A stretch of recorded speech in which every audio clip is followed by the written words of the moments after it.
how can we get over all of these mistakes? So the first thing that you have to do, you have to own your mistake.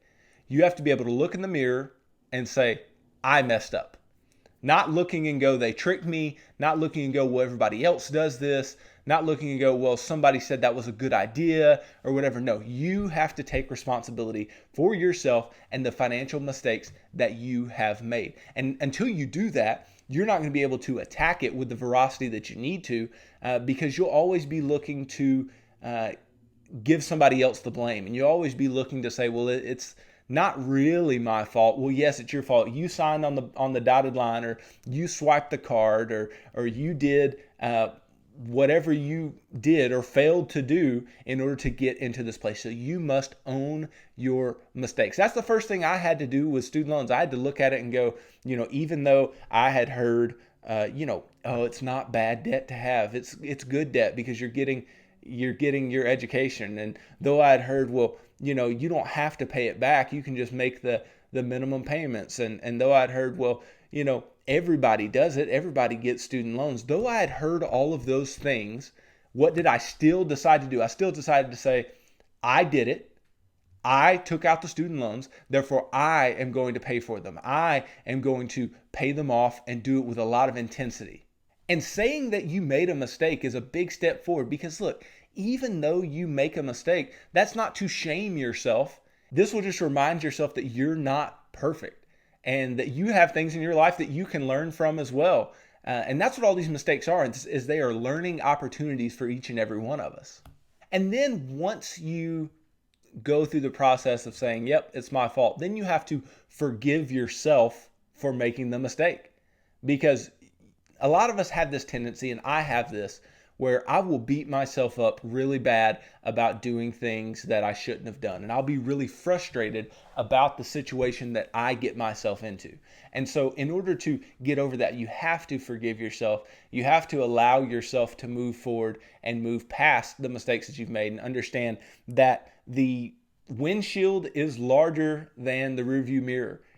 When you are, having to look forward and continue moving forward, you have to remember that the past is something you can see, but you can't see it as big or as clearly as the things that are right in front of you. And you can't go back. You can't. Life is something where you're always in drive. You are never in reverse. You can't go back and change the old things. You can only continue to move forward. So you have to forgive yourself.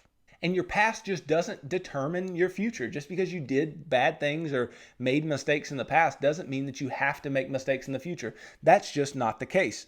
And you can use your mistakes for positive things in the future instead of negative things in the future, because you can allow yourself to learn from them, like I said earlier, and you can build goals and dreams off of those mistakes that you made. Like me falling into student loan debt and making that particular choice to go into student loan debt, then the goal that I made for the future and the dream that I made for the future was, I am never going to go into debt again, because that was absolutely dumb. I'm not going to go into debt for anything but a mortgage from here on out, because I don't want to pay on this particular student loan. I don't want to pay interest to somebody else. I want to be able to keep all of my income. And so it allows you to make those goals and have those dreams moving forward, and have something that you can shoot towards, instead of just looking back and saying, man, that was stupid, that was stupid, that was stupid.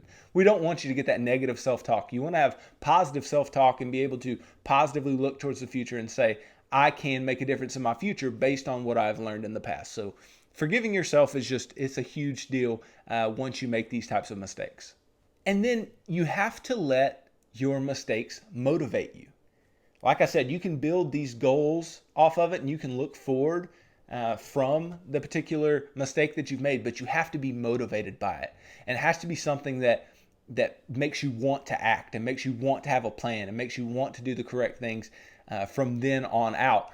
Because if it does not motivate you, if it wasn't substantial enough, or you didn't care about it enough to let it motivate you, then you're not going to do anything about it. And here's a really good example. A lot of people get apathetic when it comes to their debts. They just say, oh, well, I just have this debt and I'm just going to have this debt and I can't really do anything about it and blah, blah, blah, blah, blah, right? They use all these excuses. They know that it's bad, right? But they haven't gone through these steps. Maybe they've owned it. Maybe they have, okay? And maybe they've even forgiven themselves for it. But they're not allowing it to motivate them to do something about it. They're not allowing it to make a change in their lives. And you have to look at the mistakes that you made. Like I said, you can forgive yourself, but forgiving yourself doesn't mean looking at it and going, it's okay. No, to forgive yourself means it was bad, it was wrong, but I'm still going to move forward. It was bad, it was wrong, but it's not going to define me. And the way you cannot let it define you is you can let it motivate you.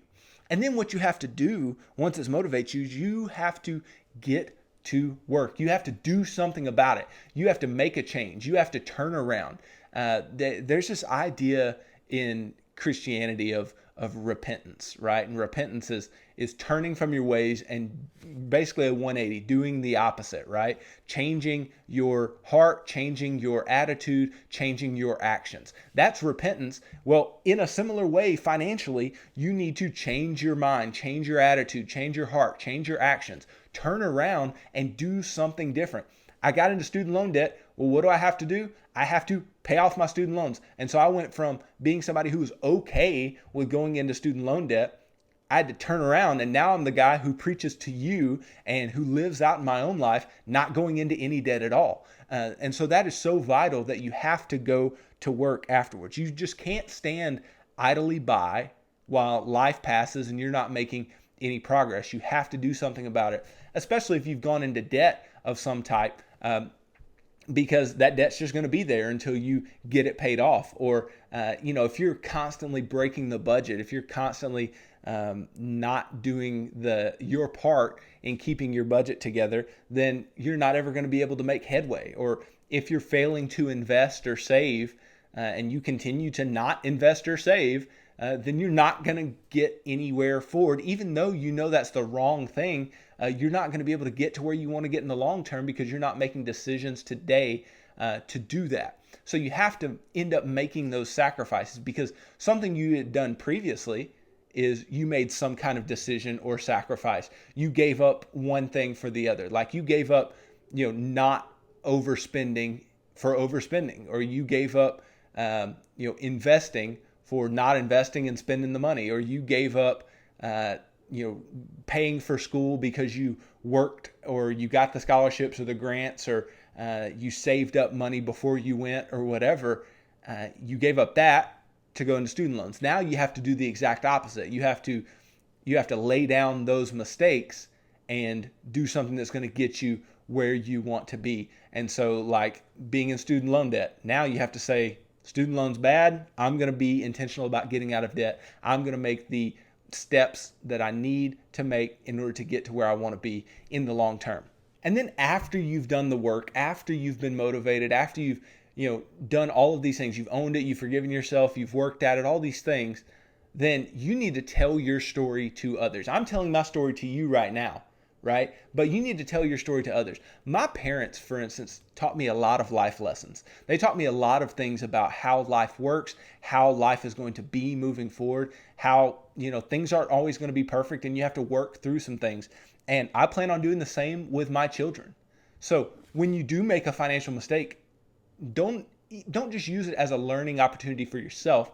Use it as a learning opportunity for your children and for your family as you talk to other people, and use it as a learning opportunity for your friends if you have a conversation about something and the mistakes that you've made or the mistakes that they're currently making, and you can speak into their lives as well. So make sure that you tell your story. And again, don't be regretful of what you've done. Don't regret it. Make the change and move forward, because the rearview mirror is small, the windshield is huge. Look out of the windshield, continue to move forward. Don't spend all your time just thinking about the past, because that will eat away at you. Don't regret the things that you've done. Make the changes and allow yourself to be forgiven for what you've done, and continue to move forward with a lot of intensity and intentionality.